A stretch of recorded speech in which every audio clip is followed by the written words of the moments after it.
upon Mr. Ravi Vijayaraghavan to share his experiences and inspire us with his stories. Can you hear me? So yeah, thanks a lot for first of all inviting. It's great to see a bunch of bright young faces looking enthusiastically. So I think that's always a pleasure when coming to give these talks. I'm not going to talk about supply chain analytics. My colleague here, Naveen, also from Flipkart, he will tell you more than you ever wanted to know about supply chain analytics. So my talk is going to be more general, analytics in general and across different domains, including supply chain, so on and so forth.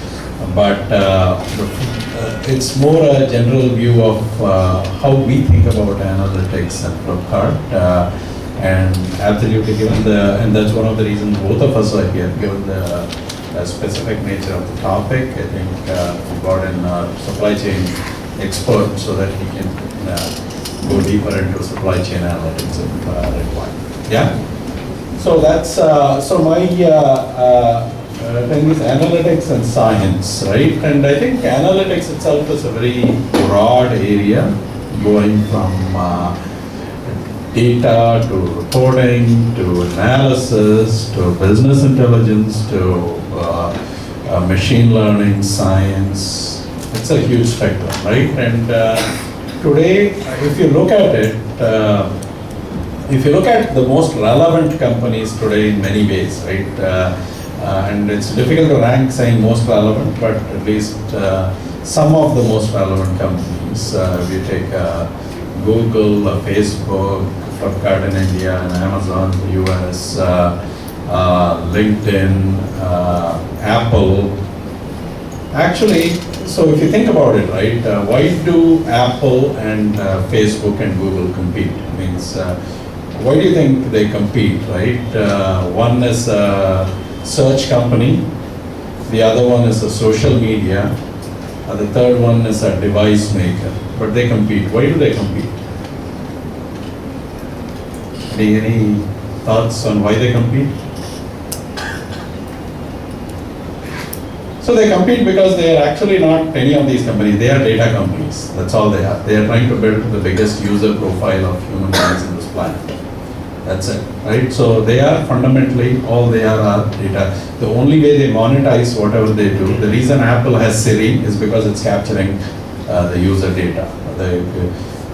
All Google does with Gmail, search, maps, whatever it is it's getting more information about you, even in things like Nest or whatever, right?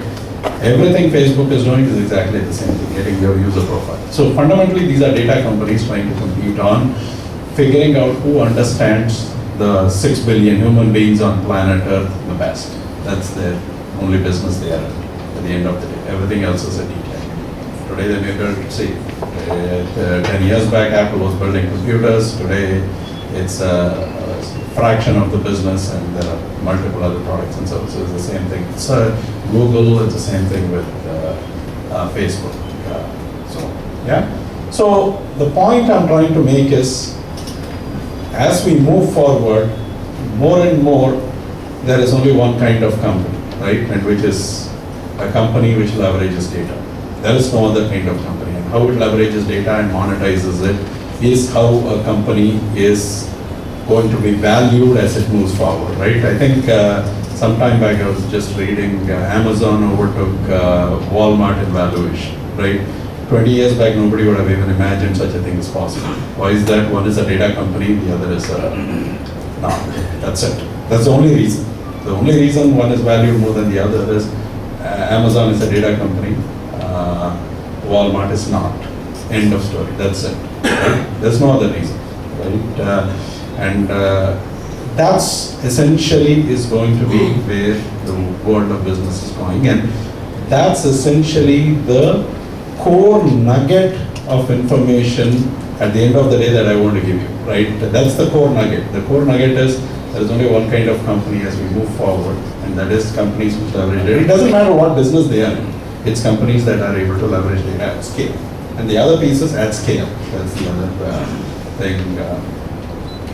Okay.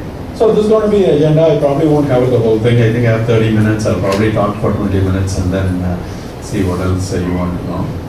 So just to give you a 30-second view on Flipkart, so basically the e-commerce industry has grown around 34% since 2009, and it's basically the point is it's going to be a huge industry, and it's changing essentially how we shop.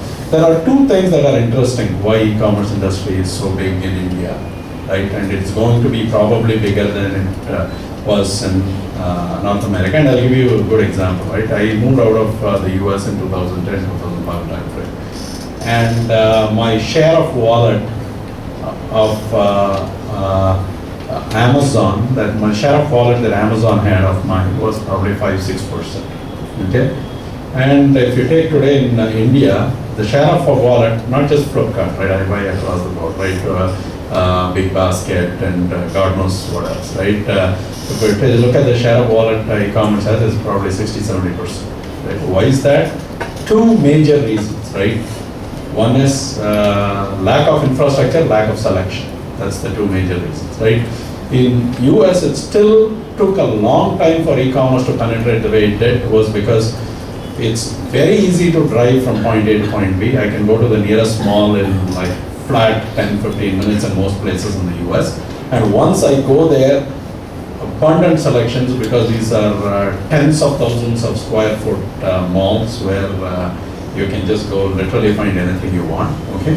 So here, two problems. One, you can't get to the mall very easily. Second thing is, once you go there, it's a very, very small selection, right? Given those two criteria, I think the end state for e-commerce is very, very, very optimistic, right?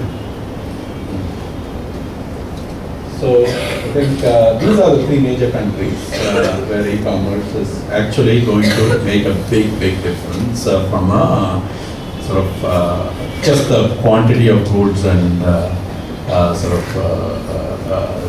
sold on e-commerce. So I think, the one other key piece here is, one key piece I do want to talk about is as you move towards both internet penetration and the mobile penetration are going to be a very key piece of what the future of e-commerce is going to be, right? Which means you're moving, as you move from tier 1 to tier 2 to tier 3 cities, mobile is the way they are going to access e-commerce, the ability. So this is a very quick statistics of Flipkart, number of products, number of users, and so on and so forth. So now I'm going to move into two aspects. One is data, the other is analytics. Right? So we talked about data, right? The biggest challenge that you will see as you move forward in data, right, it's not a question of algorithms, it's not a question of whether you can solve a problem, whether you have the science to solve a problem. It is, if you ask the most fundamental problem in analytics today, if you want to really be a world leader in analytics, is scale.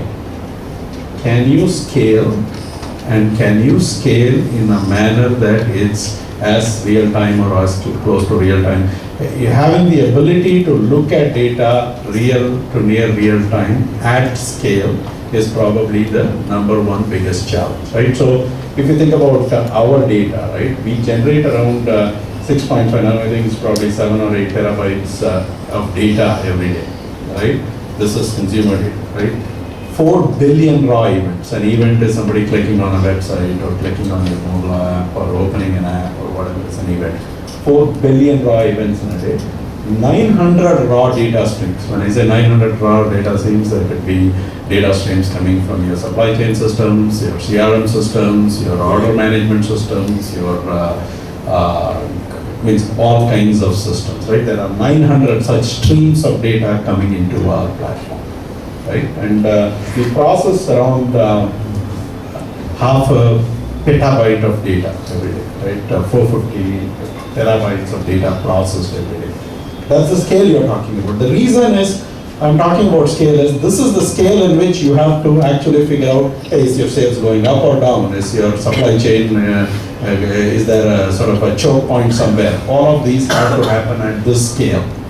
Right? That's the real challenge. The real challenge is to be able to do all of that at this scale, right? If you look at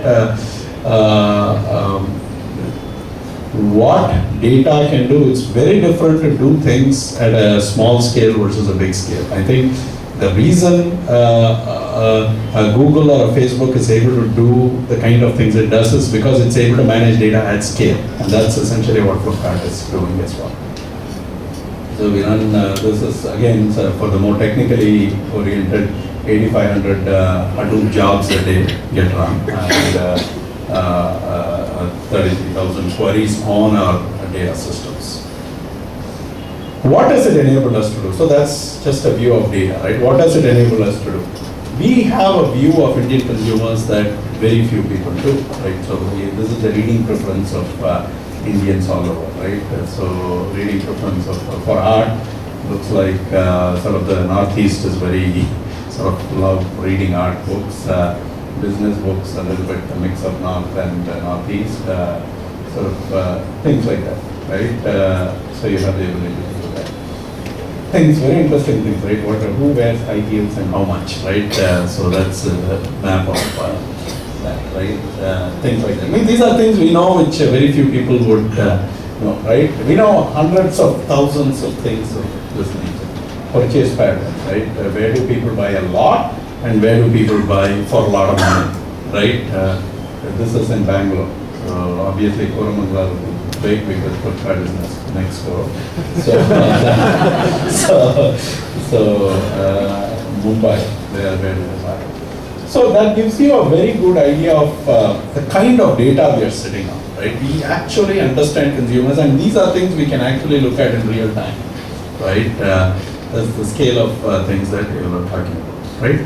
So in this data, what does analytics, what's the purpose of analytics, right? Literally, analytics is sort of what we call a horizontal, right? It's a backbone that goes across the entire company, and fundamentally, Flipkart is a very data-driven company. We don't make decisions without data. In fact, we just literally, you cannot, it doesn't matter whether you're a marketing head, supply chain head, or whatever, right? Or a logistics head, whatever it is, if they walk into the meeting without data and analysis on why they want to make some decision, I don't think the decision is going to be made. Right? So it's a fundamentally, right from our founders, right, Sachin and Benny, I think right from our founders, we as a company do not make decisions without data and analysis. Right? We do not make decisions without data and analysis, and nothing that there is literally no, and this is not just true of us, it's true of any really successful internet company, because in this world, it's not like the brick and mortar world. I was once doing a panel discussion, it was very interesting. There were some analytics leaders from major consulting companies and banks and so on and so forth. And they came and said, one of the challenges, so we were in the panel discussions about what are the challenges in analytics world, blah, blah, blah. And their primary thing, they spent like 15 minutes talking about how do you evangelize analytics to your sort of company's leadership, CEO and the board and so on and so forth. And so it's essentially a demand issue in those places, right? In Flipkart, it's a supply issue, never a demand issue. Means in the thing, the demand is so much greater than what you can actually so the point essentially is you don't need to evangelize any of this, right? So basically we have a bunch of groups within analytics which look at all these kind of problems, right? Market and customer analytics, growth, seller, marketplace, supply chain, pricing and demand modeling, risk and fraud, mobile, customer service and experience, business and category, and HR. Right? So here's one simple example of some of the things, right? So first is how do you understand customers, looking at them through two aspects, right? If you are a company that thrives on mobile app or for commerce, then two things are important. Do people spend and do they engage? So those are the two dimensions on which you want to be looking at your sort of your entire matrix of do they spend, do they engage? And if they spend, engage, so now the question is, do they spend, do they engage? And through the life cycle, how do you drive spend and engagement? So this is essentially, I don't want to go through these case studies in detail, but just to give you a sort of flavor of when you acquire, right? What do you want? You want them to engage very quickly. When you engage, you want them to make sure that the engagement scores are high. You're trying to drive more and more engagement earlier on. And as you move through the life cycle, you want to drive more and more value, which is both engagement and spend. Right? So then we sort of look at from every channel that we acquire, what is the quality of customers we are acquiring? Are they sort of, are some channels better than the others? And once you acquire at different points, I acquire people through sort of events, I acquire people business as usual.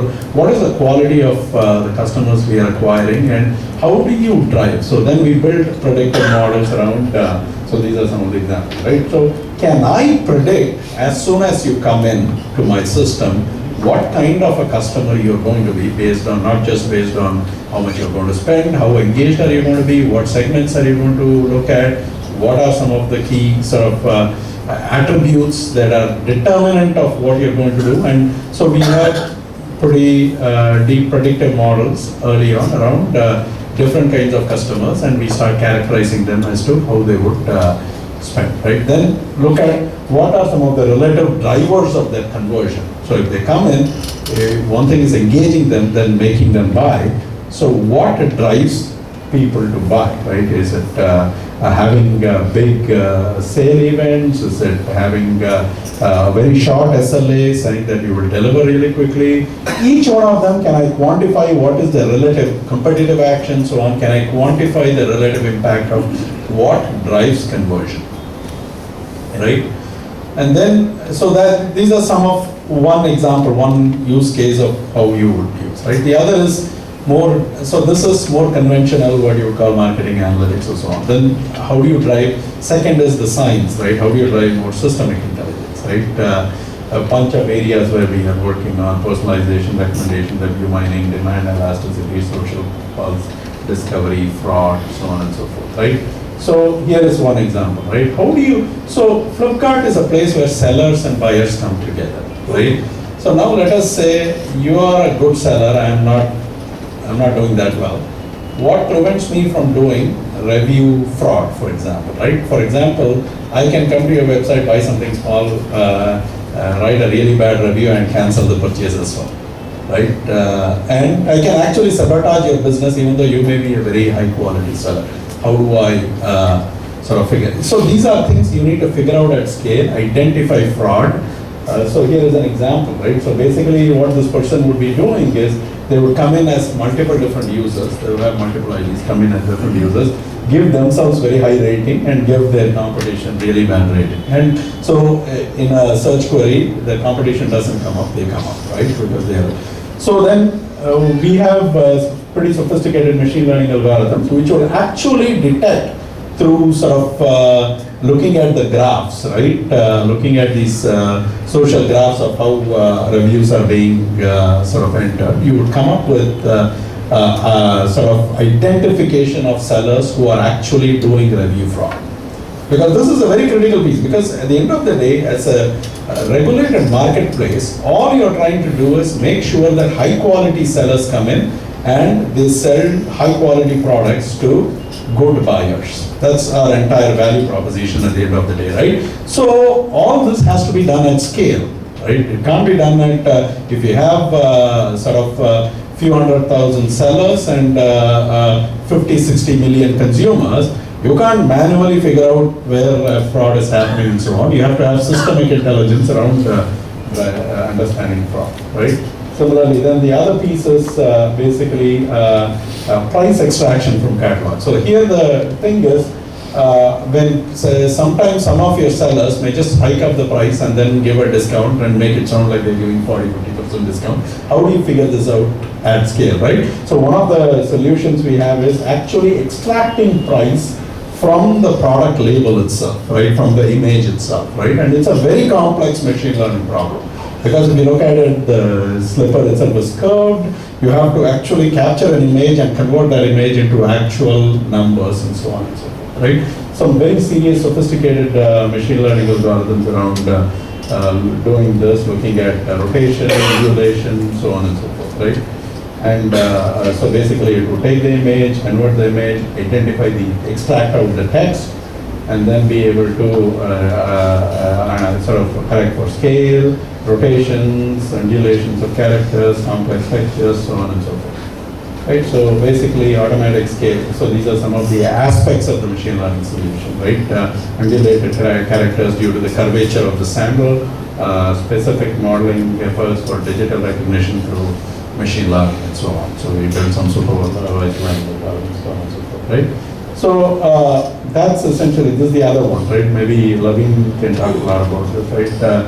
Another one is address classification. The problem is address itself, right, appears as, so I'll give you some examples, right? The number of words in an address ranges from 4 to 75, leaving fewer outliers of more than 100. So the scale of the address. Then words like apartment are spelled actually in 263 different ways. It's unimaginable, but it's actually true. Whitefield is spelled in 24 ways. Just giving you some examples, right? Industrial. How do you pull out actually and make sense out of this? I think Smita talked about deduplication. This is that at an extreme this thing, right? And then we build machine learning models around address classification, where you have a training set where you understand and the machine learns from some of the key sort of features that drive duplication, right? And so basically, in summary, what it is analytics for us is driving business through data, analytics, and science. So that's basically what I wanted to sort of share with you. Thank you.